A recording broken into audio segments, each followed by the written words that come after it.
meta, espérate aquí, meta usted.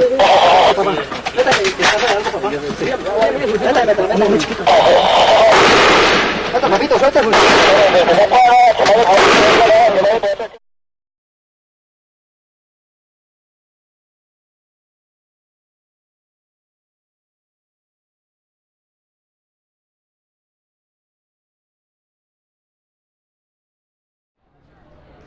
En el día de hoy estaremos hablando de la responsabilidad del Estado por acto terrorista. Bueno, es importante determinar el alcance de este título de imputación del Estado, pero no menos importante es definir la forma breve y anticipada que es responsabilidad del Estado. Y en segundo lugar, ¿qué son actos terroristas? Responsabilidad del Estado es la obligación que pesa sobre este de reparar los daños causados por acciones u omisión de sus autoridades públicas. Dicha reparación se hará de forma patrimonial, siendo el principal fundamento jurídico de este concepto el artículo 90 de la Carta Política de 1991. Se puede decir que el terrorismo es un conjunto de actos ejecutados con el objeto de difundir terror, espantar o atemorizar a una población específica, provocando de esta manera un desorden social, político, económico. Su ámbito de impacto es influenciar, no es únicamente la óptica nacional, sino que trasciende la frontera de los estados. Dicho de otro modo más pragmático, el terrorismo refleja en todo acto que tenga como finalidad causar zozobra, miedo, desestabilizar el orden establecido, teniendo como causa fines ideológicos, políticos, anarquistas, separatistas, religiosos, narcoterroristas, entre otros. Por lo general, estos ataques se caracterizan por un alto contenido de violencia al utilizar técnicas intimidatorias, amenaza, secuestro, apoderamiento de medios de transporte, asesinato. En el contexto jurídico colombiano, el alto tribunal en lo contencioso administrativo, es decir, el Consejo de Estado, ha proferido numerosos fallos en los cuales se aborda la responsabilidad del Estado colombiano por los daños antijurídicos causados por actos terroristas a particulares. En dicho fallo se denota una clara diferencia en el título de imputación aplicable a cada uno de los casos en concreto. Por un lado, se ha considerado que es procedente imputarle al Estado colombiano la ocurrencia de dichos daños a título de falla en el servicio, cuando la administración actuó con omisión frente a los llamados de la comunidad o de un particular, o frente a situaciones en donde es posible prever la amenaza inminente de un atentado terrorista, o en razón a que no se desplegó el equipo de seguridad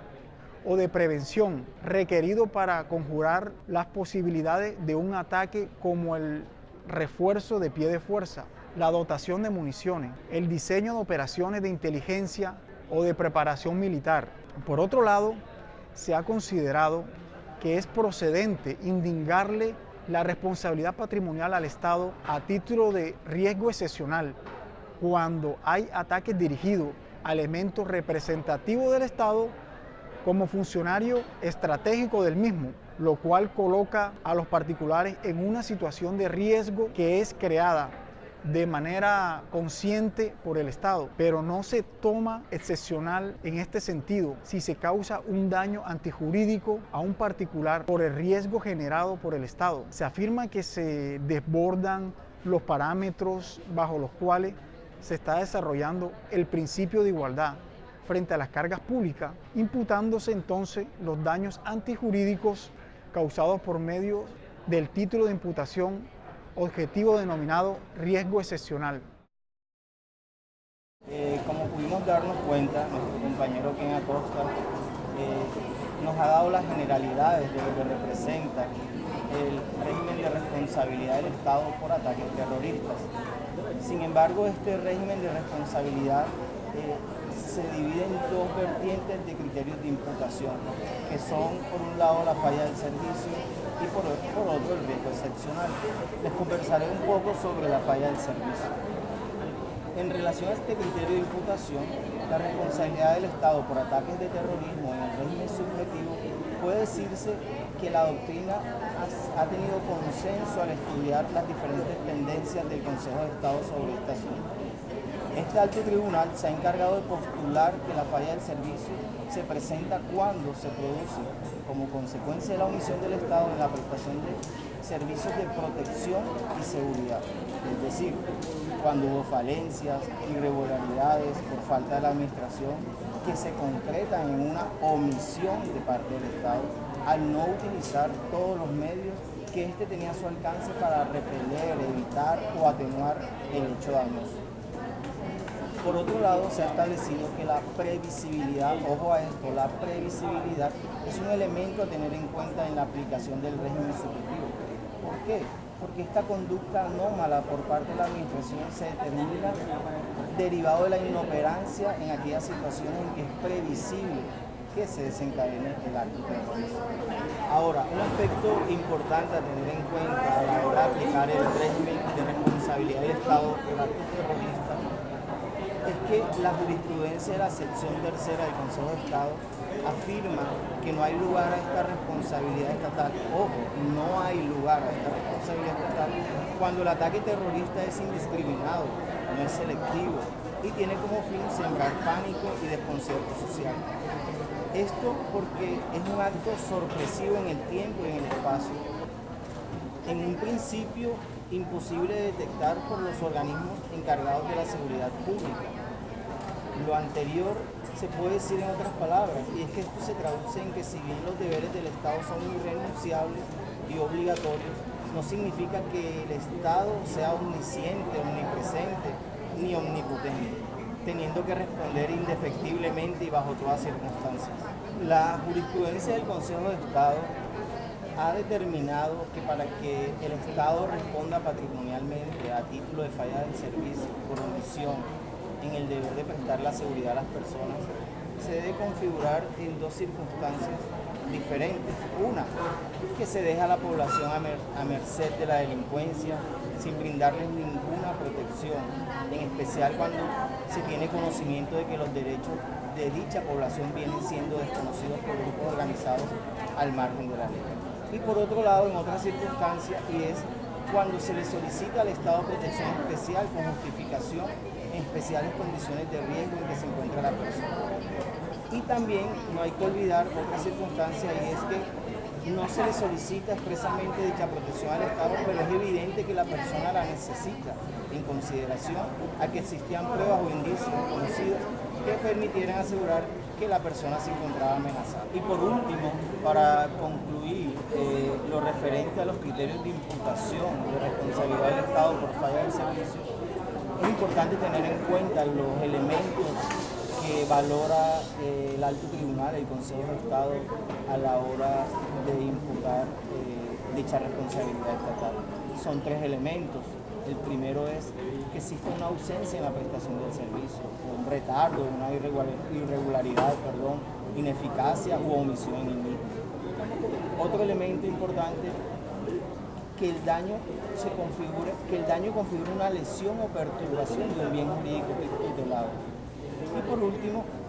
que exista un claro nexo causal entre la falla y la prestación del servicio a que la administración está obligada y el daño ocasionado.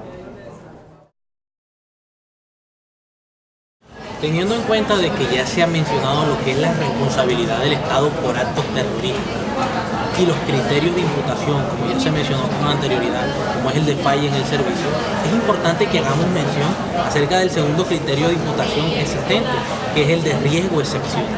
El riesgo excepcional hace referencia a un título de imputación denominado como tal, porque este tiene lugar cuando el daño ocurre como consecuencia de la actividad legítima de la administración pública, que comporta un riesgo de naturaleza anormal o que resulta excesivo, bien sea porque incrementó aquel que es inherente o intrínseco a la actividad, o porque en el despliegue de la actividad se crean riesgos en atención a su exposición o intensidad. desbordan o exceden lo razonablemente asumible por el perjudicado. Bajo esta lógica, el Estado compromete su responsabilidad cuando quiera que en un desarrollo de una actividad catalogada como peligrosa, desarrollada en beneficio de la comunidad, emplea medios o utiliza recursos que colocan a los administrados, bien en sus personas o en sus patrimonios, en situación de quedar expuestos a experimentar un riesgo de naturaleza excepcional, que exceden notoriamente las cargas que normalmente deben soportar los administrados. En concreto, el riesgo excepcional se configura cuando, como consecuencia de actividades ilícitas, ilegítimas que despliega la administración, que implican el ejercicio de las actividades peligrosas, el uso de cosas que crean un riesgo o peligro. Si hablamos en términos coloquiales, huyéndonos a la realidad, y se pide una explicación de lo que es el riesgo excepcional, podríamos colocar como ejemplo la implementación o el colocar una estación de policía en la plaza pública de un determinado municipio, colocar instalaciones de la fiscalía en zonas donde hay edificios de acceso público. Se consideran como un riesgo excepcional. ¿Por qué? Porque simple y llanamente no se está siendo precavido y se está colocando a la población que está alrededor de estos lugares en riesgo como parte de la actividad normal de la administración pública. Ya en términos de jurisprudencia del Consejo de Estado podremos hablar de dos casos específicos. En primer lugar, hay que hablar de la sentencia proferida en febrero del 2019 por el Consejo de Estado, en donde se decide sobre un hecho acontecido en el año 2002 en Medellín, más precisamente en el edificio El Cid, ubicado al lado de las instalaciones de la Fiscalía, donde se detonó un vehículo el cual estaba lleno de explosivos, donde hubo como consecuencia de este acto terrorista el fallecimiento de un menor de edad. Muchos comerciantes se vieron afectados en su actividad económica porque quedaron prácticamente sin nada. En este momento se evidencia la negligencia del Estado, la negligencia de la Fiscalía y el poco cuidado de esto, debido a que no fueron precavidos al momento de colocar estas instalaciones al lado de un lugar de acceso público. No fueron precavidos porque no tuvieron en cuenta el riesgo al que estaban sometiendo a estas personas. En el litigio se pudo observar que la parte demandada alega que los comerciantes, que los arrendadores, los dueños de estos locales, no tuvieron el cuidado suficiente y quisieron evadir de cierta forma la responsabilidad. Incluso quisieron hacer una división en lo que respecta a las cargas en esta responsabilidad de un 50-50, en donde a los comerciantes estaban tratando de asignarles un 50% de la responsabilidad a los dueños de los locales, debido a que consideraba la Fiscalía de que ellos les habían informado acerca del riesgo que corrían ellos al estar al lado de su instalación, y estos no fueron precavidos. Finalmente el Consejo de Estado falla condenando a la nación, falla sometiendo a la Fiscalía a que indemnice a estas personas por conceptos de lucro cesante, por conceptos de daño moral, y aquí es donde se evidencia el riesgo excepcional y donde se pone en aplicación lo que es la acción de reparación directa a la que recurrieron estas personas. Otro caso en que se puede evidenciar la figura del riesgo excepcional y de la reparación directa es aquella sentencia proferida por el Consejo de Estado con referencia a los actos terroristas, a accionar del Estado que se cometió en el departamento de Antioquia, más precisamente en la vía de San Fernando y San Antonio, donde 5 personas se transportaban en una camioneta y pasaban cerca a las instalaciones del batallón cuarto, ubicado en la vía que comunica a San Antonio y San Fernando. Los soldados accionaron sus armas contra ellos y dieron de baja a estas 5 personas. Aquí se crea una gran controversia, porque inicialmente se señaló que estas personas pertenecían a un brazo armado de la guerrilla de la FARC, pero finalmente se pudo demostrar de que, si bien es cierto de que en el vehículo se movilizaban insurgentes, había una persona inocente. Este es el caso de Erika Viviana Castañeda, la cual era una civil que se encontraba con miembros de la FARC, los cuales en este momento se transportaban de una población a la otra en busca de suministros y de alimentos, y que ellos mismos posteriormente confesaron de que las armas las llevaban guardadas adentro del vehículo. Ya habiendo definido el criterio de imputación, conocido como riesgo excepcional, es necesario mencionar cómo se configura el riesgo excepcional. En primera instancia hay que mencionar que en el ordenamiento jurídico colombiano no hay una definición exacta de la forma en que se configura este criterio de imputación, y que todo lo que hay a ese respecto se ha desarrollado por vía jurisprudencial. Es necesario decir que le compete a la víctima en este caso demostrar la existencia de un daño antijurídico y un nexo causal entre el daño antijurídico y la acción u omisión de un ente estatal, ya sea lícita o ilícita, que haya generado este daño antijurídico. En esta última parte que se menciona, se puede decir de que el Estado tiene herramientas por medio de las cuales puede salir exonerado en lo que respecta a la responsabilidad por riesgo excepcional, entre las cuales se encuentran la culpa exclusiva de la víctima, la intervención de un tercero como tal, o la fuerza mayor. Con la Carta Política de 1991 se produjo la constitucionalización de la responsabilidad del Estado y se erigió como garantía de los derechos e intereses de los administrados sin distinguir su condición, situación e interés. Según lo prescrito en el artículo 90 de la Constitución, la responsabilidad extracontractual del Estado